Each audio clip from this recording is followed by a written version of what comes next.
Nous avons les capacités d'exploiter ce gaz et nous parlerons de la question une fois que la situation actuelle sera dépassée et lorsque nous entrerons dans la construction et le financement de l'économie. Personnellement, je ne comprends pas comment certains refusent l'exploitation du gaz de schiste et préfèrent recourir à l'endettement extérieur. Pourquoi? C'est ce qu'a déclaré le président de la République, Abdelmadjid Tebboune, lors de sa rencontre, mercredi dernier avec les responsables de certains médias. Revenant d'une façon claire sur le dossier épineux du gaz de schiste, le président de la République ne laisse aucun doute sur le recours à l'exploitation de cette ressource, et semble inscrire cette éventualité comme une nécessité dans une vision à long terme. Nous sommes un pays producteur de gaz plus que de pétrole et cette réalité s'impose. Nous avons la deuxième ou la troisième réserve mondiale de gaz de schiste et nous n'exportons ni matière agricole ni industrielle. La porte est ouverte à l'exploitation du gaz de schiste et nous ouvrirons le débat avec les milieux influents.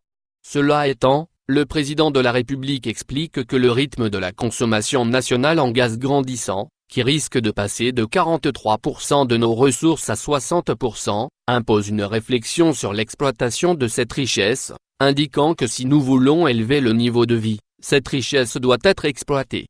L'exploitation du gaz de schiste nécessite un débat national. Une richesse que Dieu nous a donnée, pourquoi nous en priver hormis le choix des gisements à exploiter? Le président de la République a tenu à préciser que les essais d'exploitation du gaz de schiste doivent se faire dans le calme, et doivent faire l'objet d'un débat national, impliquant en premier lieu les approches des experts, confirmant que la décision politique suivra. Sur fond de polémique, entre un avis mitigé des experts sur la question, ou pour certains, l'exploitation de cette ressource risque d'avoir un effet néfaste écologiquement, et ceux qui soutiennent mordicus, que l'avenir est dans le gaz de schiste comme cela a été confirmé par Attar, ancien PDG de Sonatrach, l'optique à travers laquelle le président de la République présente le recours à l'exploitation du gaz de schiste, semble se profiler dans une vision qui se base essentiellement sur la possibilité d'en faire un substitut à la dépendance des hydrocarbures, un argument d'amélioration du niveau de vie des citoyens, et la constitution d'une réserve énergétique pour les générations à venir.